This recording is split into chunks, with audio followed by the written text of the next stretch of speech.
Good day, brethren. Today we'll be talking about the Bible character Samuel. Samuel was born to Elkanah and Hannah. Elkanah and Hannah were a godly couple who made a vow to God that if God granted her a request to grant her a children, she would place the child in priesthood to serve the Lord.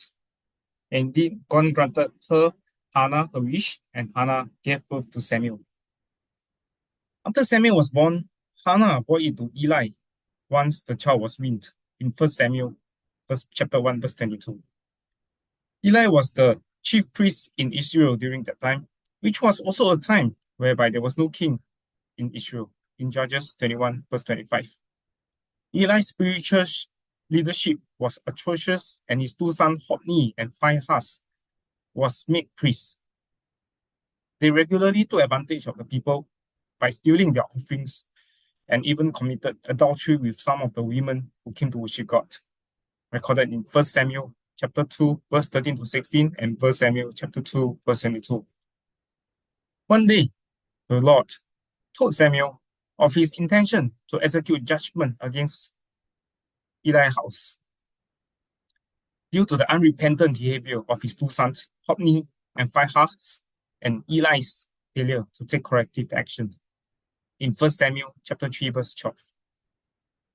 Samuel was initially fearful to show Eli the words told to him by God, as shown in 1 Samuel chapter 3, verse 15. However, given Samuel's integrity, he revealed the full extent of God's judgment against Eli's family to Eli. Samuel, unwavering and unhesitantly, and his willingness to convey Eli's everything that God has told him, despite of Eli's status at the time in Israel, demonstrated Samuel's vast courage, which was necessary in order to be a faithful messenger of God. This teaches us that we, as followers of God, we should respond to God's words with honesty. We should be open to acceptance, even when the truth hurts or when it brings difficult truth to light. In another account, in 1 Samuel, specifically in chapter 7, Samuel, being the chief priest at that time, challenged the people to be faithful to God, which were the Israelites. Specifically in 1 Samuel chapter 7, verse 3, he said, "If ye do return unto the Lord with all your hearts, then put away the strange gods and Ashtaroth from among you, and prepare your hearts unto the Lord, and serve you only." I quote.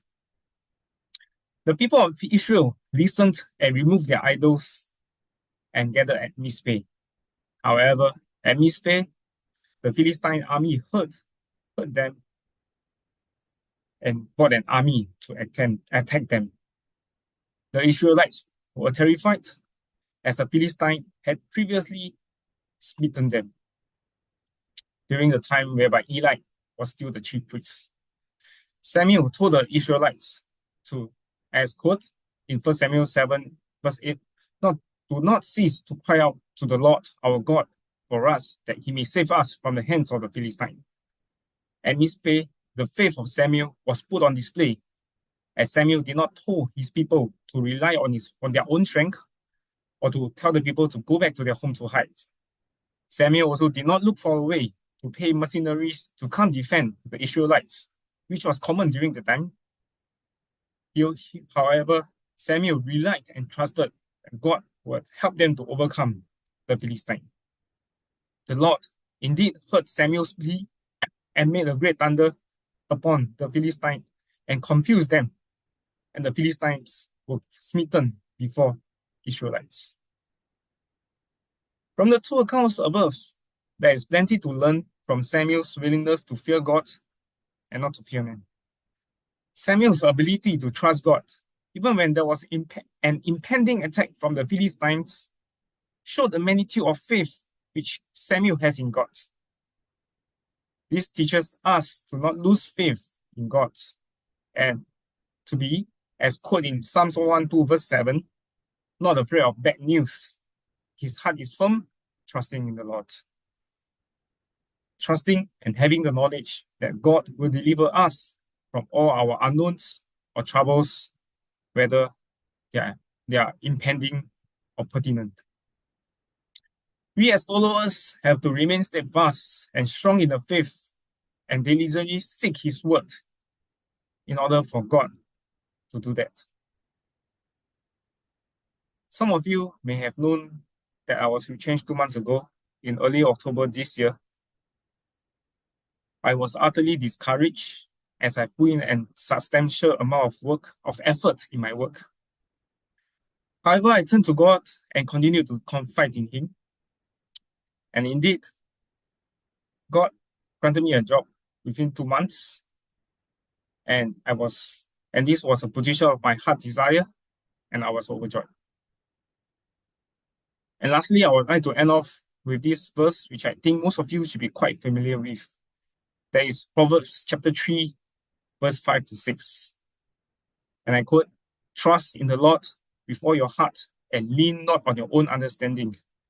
In all your ways acknowledge Him, and He shall direct your paths."